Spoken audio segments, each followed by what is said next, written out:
Fala galera, tudo bem com vocês? Meu nome é Lucas e este é o podcast Jovem Cristão. Sejam bem-vindos. Bom, hoje nós vamos trabalhar um pouquinho diferente, né? Hoje vamos pegar um texto e aí a partir dele a gente vai refletir. Há muito tempo atrás, Dom Luciano, que foi um bispo na Arquidiocese de Mariana,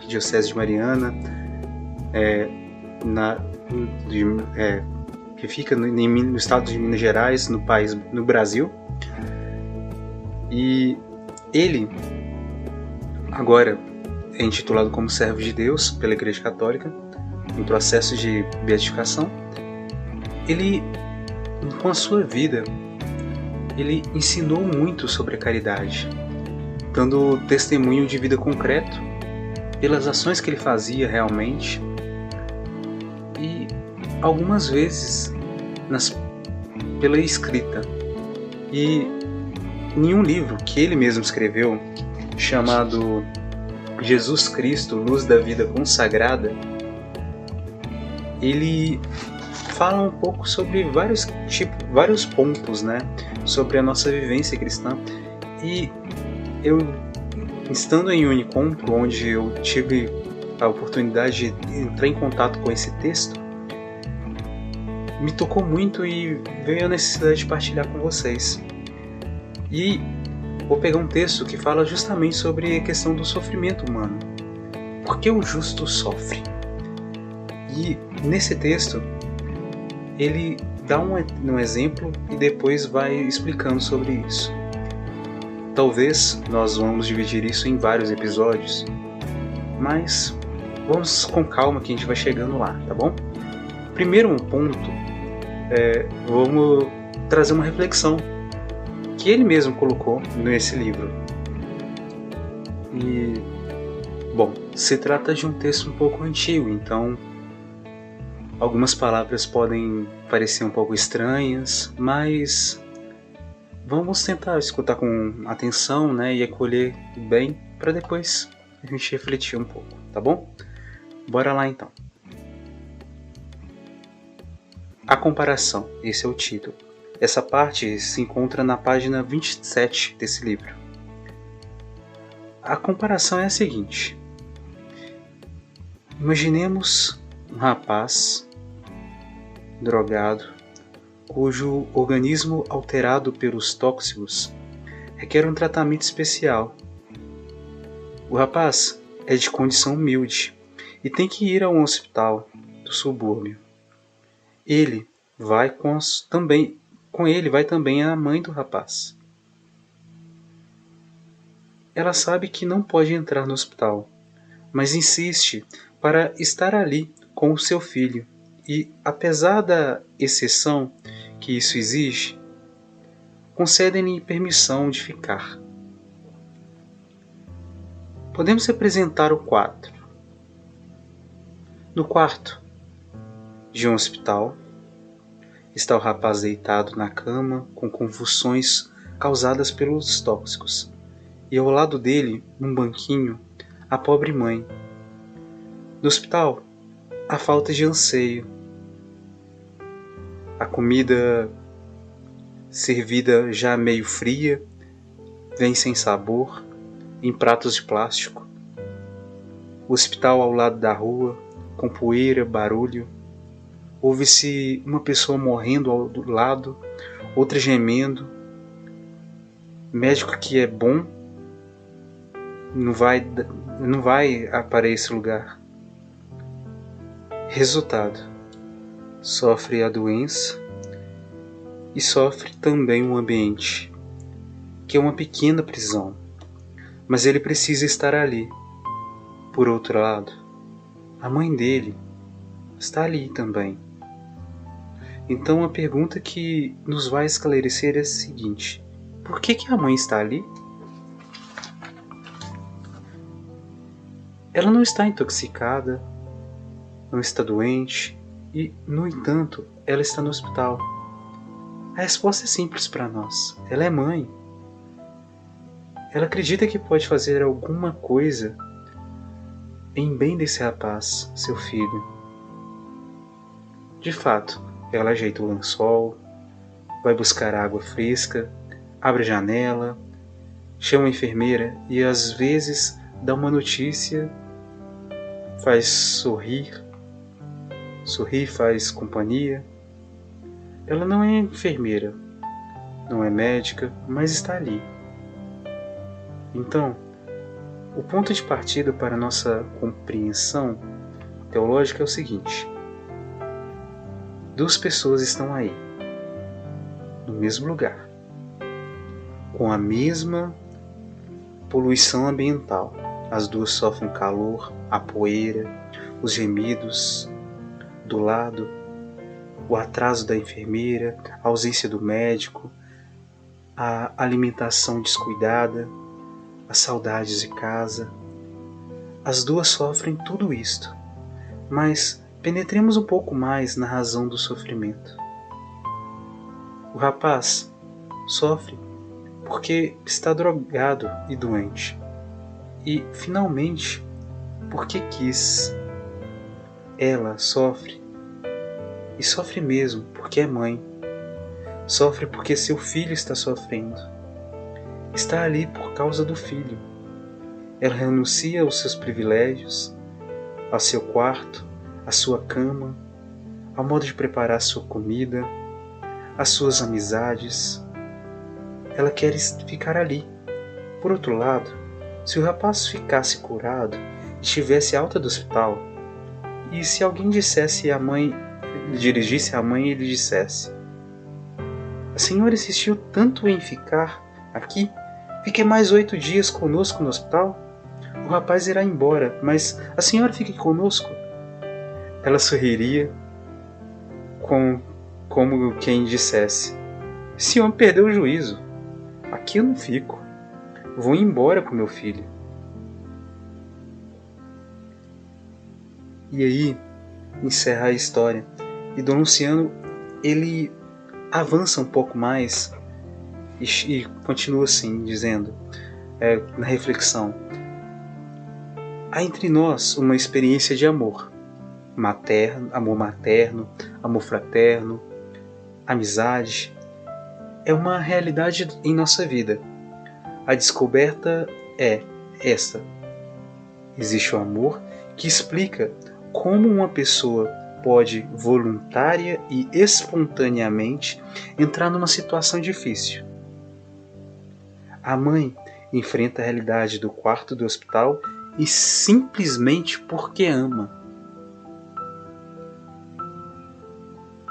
E aí, Dom Luciano continua: vamos aplicar a comparação. Acredito que isso pode nos ajudar a compreender um pouco mais sobre a história da salvação. Nesse universo, há homens e mulheres, nossos irmãos, em cujo coração habita o pecado. Neles há ciúme, inveja, desmando moral, injustiça, vontade de opressão. Há homens que não têm piedade, não praticam justiça, vivem no meio dos outros, estão nas escolas, nas ruas, nas filas, estão nos trabalhos, nos lugares de diversão, e eles levam no coração o pecado. Roubam, são violentos, oprimem seus irmãos. Por causa disso, a história da humanidade é marcada de maldade e de pecado. O mundo fica insuportável. E é um mundo de carne. E você não está defendido. Você pode ser sequestrado, pode ser roubado, pode ser maltratado, pode ser injustiçado. Este mundo é assim. Um mundo onde há homens e mulheres que cometem maldade. É um mundo estragado. Não é tanto o problema da fome, da miséria, do analfabetismo, mas é o problema do próprio coração humano, onde há desilusão da vida, infidelidade conjugal, inveja, ódio.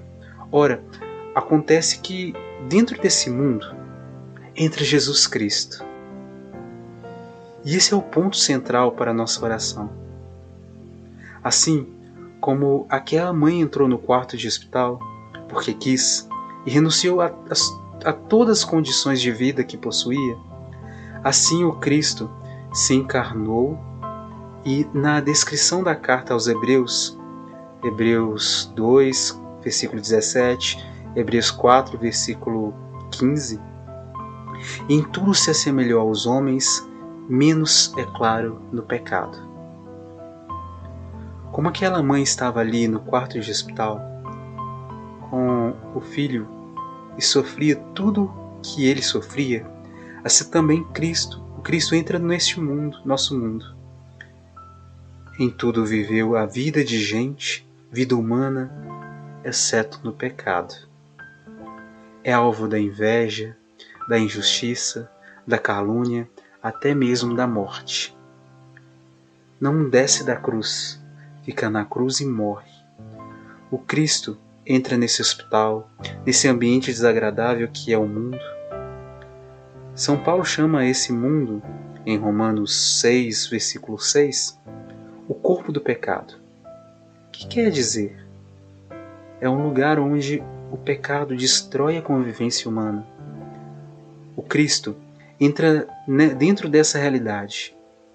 Surge então uma pergunta: por que essa paixão de Cristo? Por que esse sofrimento? A resposta é simples. Ele assume por amor a vida dos homens como ela é. A razão é o amor. A mãe ama e assume a vida daquele filho no quarto de hospital. Assim, Cristo entra na humanidade e assume por amor a vida dos homens que sofrem. O sofrimento não é próprio de Cristo. O sofrimento dele é o sofrimento dos homens. A mãe não vai ao hospital por causa dela, mas por causa do filho. Sofre porque o rapaz está sofrendo.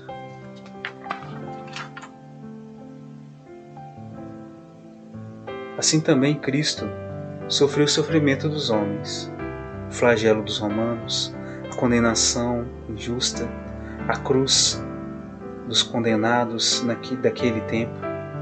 Sofreu a vida e a morte dos homens. Em outras palavras, Cristo sem pecado entrou dentro do mundo do pecado. O justo sofre pelos injustiçados, pelos injustos. 1 Pedro, capítulo 3, versículo 18. E fazendo isso, ele mostrou a vontade, a verdade do seu amor. Então, o homem vendo o amor de Cristo e sabendo pela fé que ele é Deus, descobre que Deus o ama. Romanos 5, versículo 8. A entrada do Cristo na história da humanidade sofredora, na total igualdade de situação com os homens, revela de modo inequívoco o amor de Deus. E aqui a gente para com esse texto. E o que dá para a gente pegar com isso? Por mais que a gente não saiba, né, que se aquela mãe, né, do exemplo lá, era uma mãe cristã, que acreditava em Deus e por aí vai, a gente vendo esse amor, mas com esse olhar um pouco diferente, comparando com a paixão de Cristo, no sentido de que Deus ele se coloca junto da gente, que Jesus Cristo ele se coloca no nosso lugar para morrer na cruz por nós, sofrendo junto conosco o que é o nosso pecado, para nos libertar. Assim, a gente pode ver que nessas ações do dia a dia de amor, o amor profundo, que esse amor dessa mãe pelo filho, de querer sacrificar várias coisas para estar do lado do filho, para ver o filho bem, para cuidar do filho, para ajudar o filho do jeito que dava. Dessa forma a gente pode revelar o amor de Deus na vida das outras pessoas, esse testemunho de vida. O interessante é que a gente já ouviu falar, talvez, não sei se você já ouviu falar isso, tem aquela frase que diz: uma pessoa só pode oferecer aquilo que ela já recebeu. Ela só pode ensinar aquilo que ela já aprendeu. A gente só pode ensinar o amor de Deus se a gente já viveu esse amor de Deus, já reconheceu Ele na nossa vida. Os pais só podem dar amor aos filhos se eles receberam esse amor algum dia, seja dos seus pais, seja de Deus, seja de outras pessoas também, somente de Deus, porque a gente sabe que tem famílias onde que não receberam amor, mas Deus, na sua misericórdia, no seu amor, ensinou esse amor que não foi aprendido pelos pais, né, vindo dos pais dessas pessoas, mas que Deus ele ensinou isso de uma outra forma para essa pessoa, e essa pessoa foi passando para os filhos. Mas aí tá, esse amor é aprendido. Talvez esse filho fique bom depois de muito tempo. Ele vendo esse amor que a mãe dele teve com ele, ele passa esse amor para frente. E nós, quanto cristãos, nós somos convidados a ver na vida de Cristo o exemplo, a imitarmos Jesus Cristo no amor em todas as situações que Ele viveu, para que a gente possa ser Cristo na vida das outras pessoas. Tanto que a palavra cristão a gente consegue entender como outros Cristos, né, na vida da humanidade. A gente é a representação de Cristo na vida das pessoas. Não no sentido de que não, a gente é Deus e por aí vai. Não, não, não. Mas no sentido de que nós, no nosso dia a dia, vivendo como Cristo viveu, seguindo os ensinamentos que Ele nos ensinou, a gente pode mostrar para as outras pessoas que Deus existe, que Deus é amor. Tirando toda essa imagem corrompida que foi desenvolvida ao longo da história da humanidade de uma forma errada sobre aquilo que Deus é. Um Deus violento que sempre vinga e por aí vai. Ou até mesmo essa ideia que foi criada aí de que Deus não existe. É nessa vivência nossa que a gente consegue mostrar para os nossos irmãos, mostrar para as outras pessoas quão maravilhoso Deus é. E o quão bom é seguirmos a Deus, seguirmos a Cristo. E esse que é o convite de hoje.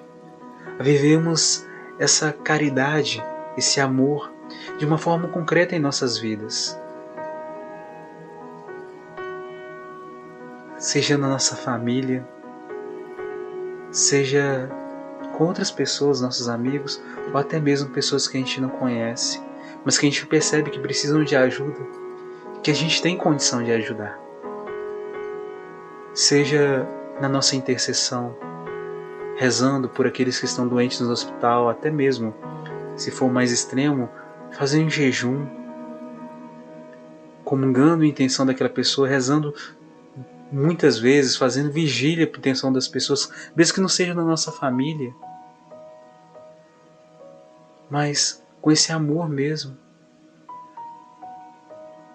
entendendo que por mais que não tenha mesmo laço de sangue com a gente, um laço direto, ainda são nossos irmãos. E voltando em algo que eu já disse em vários episódios lá atrás,